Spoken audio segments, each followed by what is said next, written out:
After disagreement over climate change, the US signs a defense pact with India, boosting Delhi's access to sophisticated military hardware and nuclear development. Is an upgraded bilateral relation likely to shake the entire region? And is India being propped up to face the rapidly growing Chinese power? This is Inside Story.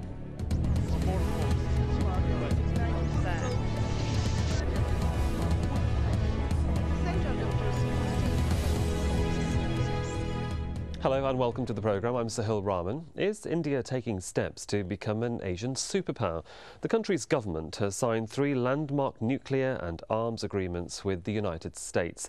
The civilian nuclear deal alone is worth around $10 billion. The US Secretary of State, Hillary Clinton, was on her first visit to the country where she met Prime Minister Manmohan Singh, and she made no secret of how fruitful that meeting had been. We have shown progress already by finalizing important agreements today, including an end-use monitoring agreement that will pave the way for greater defense cooperation between our countries and a technology safeguards agreement that will set up commercial partnerships in space, as well as a science and technology agreement.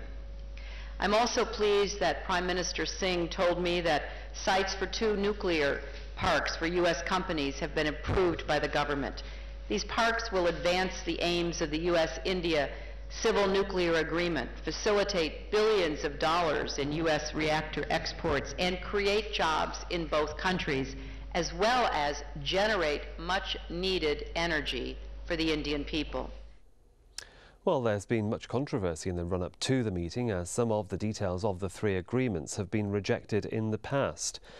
Under the deals, US companies will now be allowed to sell sophisticated arms to India. Controversy surrounds India's signing of the Defence and User Verification Agreement. Washington had asked to monitor the Indian military who are using the US technology, something India had previously vetoed. They've also agreed on civilian nuclear development, which follows an earlier deal made under the Bush administration that allowed the sale of nuclear technology to India. Well, joining me my guests are on the programme today. In New Delhi, Commodore Uday Bhaskar. He's a defence analyst and director of the National Maritime Foundation. In Washington, D.C., Teresita Schaefer. She's a director at the Centre for Strategic and International Studies and was formerly a senior official at the State Department. And in Islamabad, Maria Sultan. She's director of the South Asian Strategic Stability Institute. Welcome to all of you on this edition of Inside Story. Teresita Schaefer, can I begin with you? On the face of it, such an agreement would be greeted with glee in other parts of the world and in other areas perhaps of the globe. But in the subcontinent, such developments are watched with suspicion and caution. Do you think that's the case in this particular instance? Are you talking specifically about the end-use verification agreement? Not just about the agreement, but about the ongoing relationship as well between the United States and India.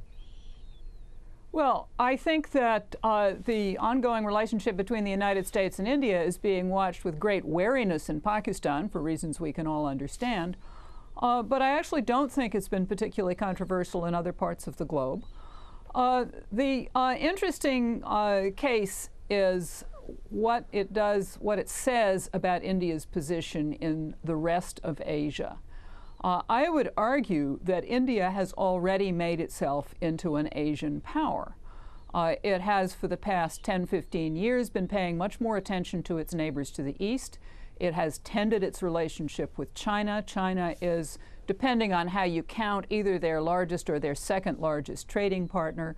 The political relationship is enormously better than it has been in the past, but there is still an element of strategic wariness, particularly on the Indian side, towards China. And so I think that's part of the landscape, but Asia, as it's developing, has not one superpower, but India, China, Japan, the United States, and at least geographically Russia, are all major powers. 4 of these have already been major players in the Asian arena. Russia potentially could be if it so chose. Can I bring in Uday Bhaskar here in New Delhi? I mean, how much of a boost is this relationship now with the United States? It's a relationship that perhaps waned over the past few decades because of India's allegiance to the Soviet Union as it was then before its collapse. India was I think the word allegiance perhaps is misplaced when you talk about the relationship to the Soviet Union, but that's more for the record. As far as the India-US relationship is concerned, we were estranged till September 2008 over the nuclear issue. And it is to the credit of Mr. Bush, the US President, and Prime Minister Manmohan Singh in India, that they were able to very innovatively square the circle on the nuclear issue. And that has allowed for India and the United States to begin the process of cautious engagement. So Ms. Hillary Clinton's visit to India now is part of that process of taking forward the engagement in different sectors. And yes, today when she was in Delhi, they had signed important agreements. One is in science and technology, which is a 30 million fund that is going to be created to take this forward. And the second is about the cooperation in the sector of space. On the end user, as far as the sale of military equipment is concerned, they have reached agreement. I'm sure that this will be taken forward in the course of the next few months. And we'll focus on that. Nuclear. I'm sorry to interrupt, but we will focus on that. And really, I think it's just to get a sense for our viewers as to where you're coming from in terms of India. Let me just bring in Maria Sultan now. You've heard what our guests in New Delhi and in Washington have had to say. If we just talk about the general feeling about this agreement and what's coming out from your sources in Pakistan and certainly the capital Islamabad, what's your understanding of this agreement and how do you think it affects the political establishment there? I think as far as Pakistan is concerned, this agreement is being viewed very cautiously, if not with a lot of awe in terms of what would be the real implications for regional stability once all this defense cooperation is going to realize, as to how it is going to have an impact on the force posture as well as the basic strategic stability debate in the region, whether it is going to push the region from a non-deployed status to perhaps a much more deployed status. What would be the rationale on that account? I think it is being viewed very, very seriously, and I think on one other account, I don't think it's merely a question as to how it's going to impact the region in Pakistan and how India-Pakistan situation is going to evolve from this point onwards, but it also makes a mockery of the international non-proliferation regime and the bargain for the non-nuclear weapon states, which had given up their right to become a nuclear weapon state because they wanted to have peaceful uses of nuclear energy made available to them as a result of their cooperation and understanding on the principles of international non-proliferation regime, which as a result of this deal would be undermined. So at this moment, this agreement is being viewed very cautiously, and it will have serious implications for regional stability and deterrence in the region. We will talk about the NPT issue later on in the programme, so we will bring it up. I want to go back to Uday Bhaskar, though, because though you perhaps paint a very pleasant picture of what's going on at the moment and how this agreement has been seen, viewed and accepted, it hasn't really been accepted, has it? Totally. Much disagreement in the Lok Sabha over the past few days, even back to last July 2008 when the US nuclear civilian deal was being discussed and the vote of confidence that was asked of in the government. People in India are not entirely happy, certainly the politicians aren't. True, there has been a dissenting note as far as the visit of Ms. Clinton and the agreements that have been signed, but this really has to do more with what I would call as a larger constituency in India, which, going back to the Civilian Nuclear Cooperation Agreement of 2008, had expressed many reservations. I mean, you will recall that last year when Dr. Manmohan Singh was leading the UPA, the left parties were part of the coalition and they had expressed their own reservations, which are also driven by an ideological commitment, the way in which they had interpreted the nature of the relationship.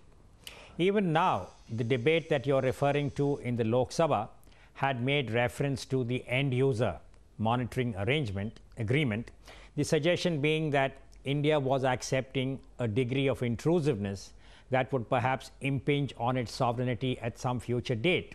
But this is to be expected in a country like India, where you do have a very, very dissenting democratic culture. But at the end of the day, I think there is also a realization that India and the United States need to engage on a broad range of issues, some which have a regional relevance and some which have a global salience. And I think if you really look at Ms. Clinton's visit, it would be misleading to focus only on the end user, which, let me repeat, Sohail, for the sake of the record, has not been inked, signed and dotted as is being made out to be. There were just 2 agreements that were signed between Ms. Clinton and Mr. Krishna, the Indian foreign minister, and those pertain, as I said, to science and technology and the space sector. So we must, I think, keep this in context. Ms. Schaefer, can I just bring you in here as well? If only 2 agreements have been signed, one wonders what questions are being asked in the corridors of power. Are there any doubts about, as Mr. Bhaskar has mentioned, about how to verify end-use verification of military equipment, or any other issues regarding the civilian nuclear deal and how civilian technology will not be used in a military capacity? Let me go back to what Uday Bhaskar said in his first intervention and put a couple of things in context. First of all, he's quite right that the passage of nuclear legislation in the United States in 2008 was a real milestone in U.S.-India relations, and quite understandably something of a downer for Pakistan. But the relationship between India and the United States has actually been built by both major parties in both countries over a period of close to a decade. And you can see the early stirrings of that much longer ago than that. The second point has to do with defense cooperation and the end-use verification agreement. Defense cooperation has been stepped up going back as far as 1995. The most recent broad agreement on defense cooperation was signed between our Defense Secretary and the Indian Defense Minister in 2005. The big decision on military supply to India was actually made at the time that Secretary Rice visited India at about that same time. And there were 2 decisions that were announced at the same time. One was that American suppliers bidding on supply deals in India would be authorized to offer co-production, which was a critical decision that made them viable as bidders. But the other decision that was made at that time was that the United States would offer Pakistan the renewed supply of additional F-16s. These were not linked in a hyphenated sense, but they were announced at the same time. The end-use verification agreement, end-use monitoring agreement, is a technical requirement under U.S. law for any kind of major military supply. This is a requirement the U.S. Congress has put on the U.S. government. Pakistan is a major purchaser of military equipment from the United States. I can guarantee you that there is some kind of similar agreement between Pakistan and the United States simply because it's a standard requirement. So I don't see the failure to sign this agreement as being of greater significance. It's just a very complicated issue with a lot of technical features, and one which, as Uday Bhaskar has said, kind of runs into a lot of Indian practices and views about how it safeguards its strategic autonomy. I have every confidence that we are going to work that out, but in every case in which the United States and India have negotiated an agreement on space, on defense cooperation, on military sales, or on civil nuclear agreements, the fine print has taken a great deal longer than either government initially expected, and I think that's just the way it is. If that is the way it is, well, just take a pause there, because we'll just bring our viewers up to speed with when and how the US-Indian relationship actually flourished just over a decade to reach this strategic level of cooperation. Well, during the Cold War years, a US military ally in the region was Pakistan, while India was receiving military assistance from the former Soviet Union before India became a US ally at the end of the war. Now, in 1995, the first Defence Cooperation Pact was signed between the 2 countries, but the relationship soured in 1998 when India launched its nuclear tests. Only briefly, though, the then former President Bill Clinton paid a historic visit to New Delhi in 2000, in which he formally announced the birth of the US-India partnership. The level of that partnership was elevated further during the Bush administration, who saw India as the emerging power with a global status, while New Delhi supported the US war on terror. In May 2009, the Obama administration approved the largest US arms transfer to India to date. Uday Bhaskar, if I could come back to you. The relationship between the United States and India after the fall of the Soviet Union has perhaps allowed America to look at both Pakistan and India very differently. We've been hearing these past few months about Obama's statements about the Afghan-Pak relationship. Normally, when a high-profile diplomat came to South Asia, they'd always go to India, they'd always go to Pakistan. Now, as I think you mentioned, everything's been de-hyphenated. Pakistan and India are being treated very separately. How important is that at this current moment in time? The de-hyphenation began a few years ago, and I think it has a very important symbolism as far as the region is concerned. And you're right to draw attention to the fact that whenever a senior level diplomat or a political leader has come to India, from the United States in particular, it was a pattern to go from India to Pakistan or Pakistan to India. So to that extent, Ms. Clinton moving on from India to Thailand is a symbolic but significant diplomatic protocol. Having said that, Sohail, allow me, I just heard you doing a review of the relationship between India and the United States, and you suggested that after the end of the Cold War, I thought I heard you actually say that India became a quote-unquote US ally. I think that needs to be really placed again in some context. India has never been a military ally of any country, not the United States, not the former Soviet Union at the time of the Cold War. But it certainly Even did buy now, a lot of military hardware during the Cold War. Let's put it into context then. You're saying, Mr. Bhaskar, did buy a lot of military hardware from the Soviet Union, though, no, didn't we did. it? I'm saying assistant. No, I thought I heard you say that India became a US ally. If that was not what you said, I take it back. But I'm just saying that the word ally had become a lightning rod in the debate in India last year when the India-US civilian nuclear agreement was going on. And I think this needs to be reiterated. India is seeking a robust partnership with the United States. But I think policymakers in Washington are very well aware that India is not seeking to become an ally in the sense that Japan is or Australia. I thought I should just place that on the table for you. We don't want to get too off track on here, but in terms of de-hyphenating India and Pakistan, let's go back to a blustery Islamabad. And Maria Sultan, thank you for your patience there. Is Islamabad concerned about the de-hyphenation of itself from India when an American diplomat comes to visit, Ms. Sultan? I think it does have, has an effect as far as Pakistan is concerned. But the question is that it's not a matter of whether United States or, for that matter, Indo-US relationship is going to actually de-hyphenate the security situation on the ground. As far as the region is concerned, whatever happens in India will have definite effect on Pakistan, whether it is in terms of defense cooperation, which happens with a third country, or it is in concerns with the nuclear technology. Because the overall effect of all these agreements will have a direct impact on the security relationship between the two countries. Well, at this moment, whether it's a defense cooperation you're looking at, whether you're looking at diplomats coming about, it is perceived as a zero-sum game in Islamabad. And I don't see it changing unless and until there is a difference of nuance or a different relationship between India and Pakistan on ground. And that doesn't seem to appear unless and until the core issues are resolved or there seems to be a bit of more normalization between India and Pakistan. I'll just hold that thought, because I think we need to expand this out now, of course, to the South Asia region. I mean, gone are the days when the USSR supported the Indian policy of non-alignment, hoping to constrain US influence in the Asian region. America signed a military alliance with Pakistan in 1954 when Indian Prime Minister Jawaharlal Nehru refused to cooperate with the United States.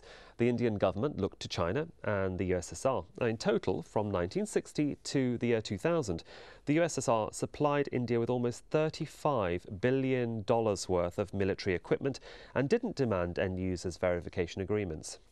Since the collapse of the Soviet Union, other countries began stepping in to these Indian markets, taking over from the former Soviet empire, including Israel, France and the UK. Now, recently, Russia appears to be irritated over India's move to sign a defence pact with Ukraine, for example.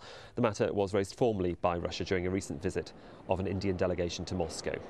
On the Chinese-India front, taking into account border disputes and wars between the countries in the early 60s, Bharat Verma, editor of the Indian Defence Review, says China will attack India by 2012 to divert the attention of its own people from unprecedented internal dissent, growing unemployment and financial problems that are threatening the hold of communists in the country. A rather interesting accusation to make, certainly, about China. Can I bring Ms. Schaefer in from Washington?